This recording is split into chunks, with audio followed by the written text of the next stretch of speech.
Bueno, vamos a dar un giro a la información. Hoy es el Día Mundial para la Prevención del Embarazo en Adolescentes. Expertos señalan que este problema de salud pública es alarmante en nuestro país. De acuerdo con el INEGI, la tasa de fecundidad es de 77 nacimientos, escuche usted, por cada 1000 adolescentes de entre 15 y 19 años.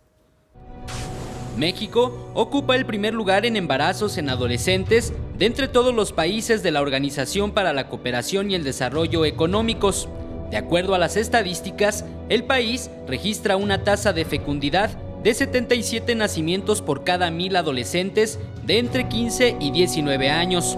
Según los datos de la Encuesta Nacional de la Dinámica Demográfica, entre las causas se encuentran que 1 de cada 3 adolescentes en el país ha iniciado su vida sexual y el 45% de ellas reportó no haber usado algún método anticonceptivo.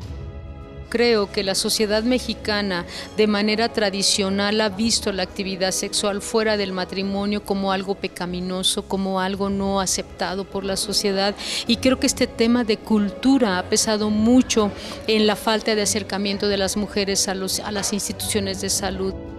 Miembros del Colegio Mexicano de Especialistas en Ginecología y Obstetricia y de la Federación Mexicana del Colegio de Obstetricia y Ginecología aseguraron que se requieren estrategias puntuales y efectivas que contribuyan a reducir la alta incidencia en la población juvenil. En México, la Estrategia Nacional para la Prevención de Embarazo en Adolescentes considera también el acceso a los métodos de larga duración, pues los expertos aseguran que representan una importante alternativa para ayudar a las mujeres jóvenes a planificar su vida productiva. Dentro de este grupo de métodos se encuentran los anticonceptivos intrauterinos. Tenemos anticonceptivos que llamamos sistemas intrauterinos que liberan un tipo de hormona y tienen algunos beneficios extra.